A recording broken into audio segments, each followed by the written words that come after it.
देखिए, इस जंग में जो है ईरान का नाम क्लियर है, आप मानिए या मत मानिए। इजराइल साफ साफ कह चुका है, अमेरिका भी कह रहा है, और ईरान की जो हरकतें हैं वो बता रही हैं कि इस हमले का मास्टरमाइंड ईरान है। कैसे? ताज़ा अपडेट मैंने आपको पिछला जो दिया है उसमें मैंने आपको बताया है कि ईरान की डेलीगेशन और हमास की डेलीगेशन रशिया में बैठकर बातचीत कर रही हैं, प्लान कर रही हैं। कई ऐसी सारी चीज़ें हो चुकी हैं जिससे ये क्लियर हो गया कि ईरान इसमें शामिल है। ठीक, अब दोस्तों ये बात ईरान को पता है कि अब वो ख़तरे में मौजूद है, वो ख़तरे के अंदर है, ख़तरे से बाहर नहीं है। तो ईरान ने भी अब खुलकर अपनी ताकत दिखाना शुरू कर दिया है। ईरान को ये साफ समझ में आ चुका है कि इजराइल और अमेरिका कुछ भी मेरे साथ कर सकते हैं। इस वजह से अब ईरान की IRGC ने खबरदार कर दिया है और उन्होंने तैयारी शुरू कर दी है।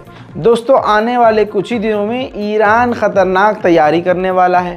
तैयारी करने से पहले तैयारी का ट्रेलर ईरान ने जारी किया है, जिससे साफ जाहिर हो रहा है कि ईरान के इरादे मजबूत हैं।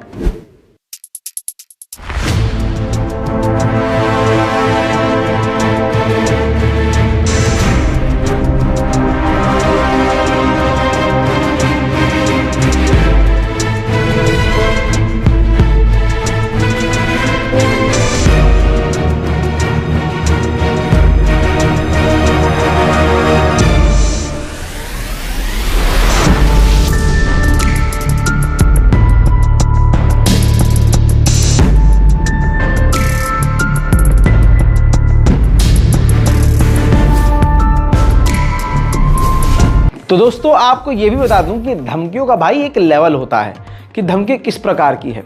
ईरान ने एक तरह से इस ड्रिल की ट्रेलर दिखा दी कि भैया हम तैयार हैं। उसके बाद हमास और फिलिस्तीनियों के साथ और उनके लड़ाकों के साथ खुलकर खड़ा है। अब ईरान के विदेश मंत्री ने खुली धमकी अमेरिका को दी, कहा कि अगर हमारे ऊपर या हमारे किसी शख्स के ऊपर आपने अगर हमला किया तो हमारा पलटवार आपकी इमेजिनेशन से भी ज़्यादा ख़तरनाक होगा। अब देखिए, इस तरह की कोई बात कह रहा है तो ये धमकी से ऊपर वाली बात हो गई। अब ये नहीं कह सकते यार ईरान से धमकी दे रहा, अब ईरान सीधा धमका के पंगा ले रहा है और ईरान दिखा रहा है कि हम किसी से नहीं डरते। दोस्तों, 9 अरब देश, जिनमें सऊदी अरब, बहरीन, कुवैत, ये तमाम देश हैं, इन्होंने सीधी मांग करी और कहा है कि इजराइल सज़ा दे रहा है बेगुनाह बच्चों को गाज़ा के। इजराइल खुन्नस बिना किसी वजह के निकाल रहा है फ़िलिस्तीन के बच्चों पर, लिहाजा ये तुरंत ख़त्म होना चाहिए और सीज़ फायर होना चाहिए। अब आप कहेंगे कि रज़ा भाई हम थक चुके हैं सुन सुन के। आप सुन के थक चुके हैं तो मैं बता बता कर कितना थकाऊँगा, लेकिन क्योंकि ये खबर है और ख़बर कभी भी पलट सकती है। इंसान भी बयानात से पलट सकता है और कभी भी इंसान कुछ भी बोल सकता है।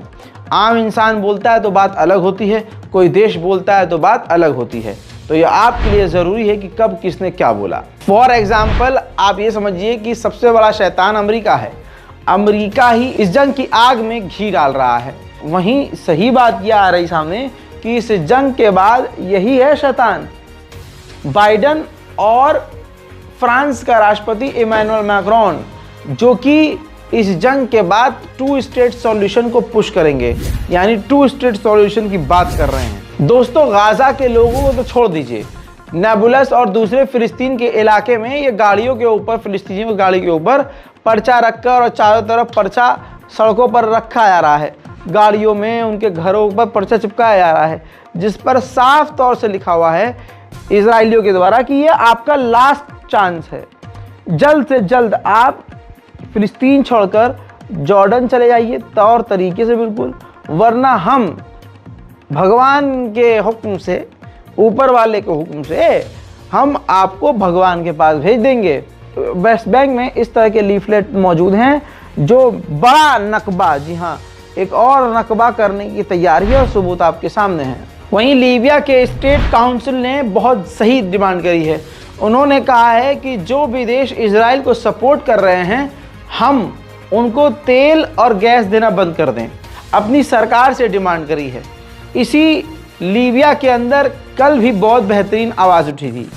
लीबिया की गवर्नमेंट ने साफ कहा था कि हमारे देश में वो देश के एम्बेसडर जिनके देश इजराइल को सपोर्ट कर रहे हैं, वो एम्बेसडर हमारा लीबिया छोड़ दें। सफ़ेद और कोरा झूठ भी इजराइल से ज़्यादा कोई नहीं बोल रहा। इजराइल के जो दूत है, एम्बेसडर है ब्रिटेन में, उसने ब्रिटेन में रहते हुए कहा है कि गाज़ा और फ़िलिस्तीन में जो बच्चों को मारा जा रहा है वो हम नहीं मार रहे हैं, उसके पीछे हमास है। इजराइल के डिफेंस मिनिस्टर ने कहा है कि हम गाज़ा के अंदर घुसपैठ तो करेंगे, लेकिन हम तब घुसपैठ करेंगे जब कंडीशन सही होगी। हालांकि मैं बता चुका हूं पहले ही कि घुसपैठ करी, इन्होंने टैंकों के साथ घुसपैठ करी, गोलीबारी करी और फिर वापस आए हैं। लेकिन दोस्तों ऑफिशियली ये लोग मान नहीं रहे और अंदर तक ज़्यादा घुस भी नहीं रहे।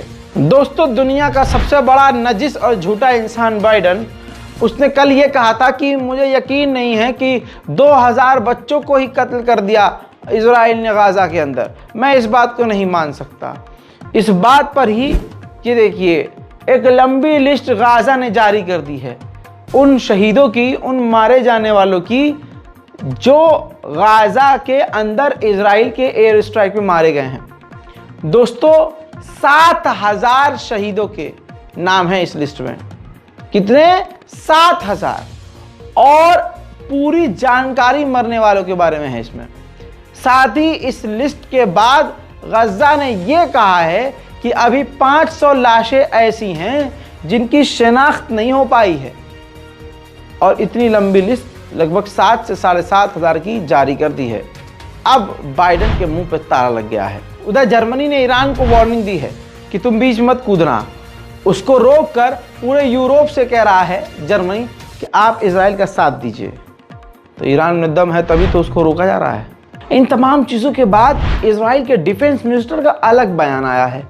उसने कहा है कि हम जंग को बढ़ाना नहीं चाहते, हम खुरेजी नहीं चाहते, हम नॉर्थ के इलाके में अपनी तैनाती कर रहे हैं और बस अपने हॉस्टेज को, जो हमारे कैदी हैं, उनको हम सही और सलामत लाना चाह रहे हैं वापस। उधर स्पेन के प्रधानमंत्री ने कहा है कि हम अगले साल तक 2 स्टेट सॉल्यूशन हर हाल में होता हुआ देखेंगे।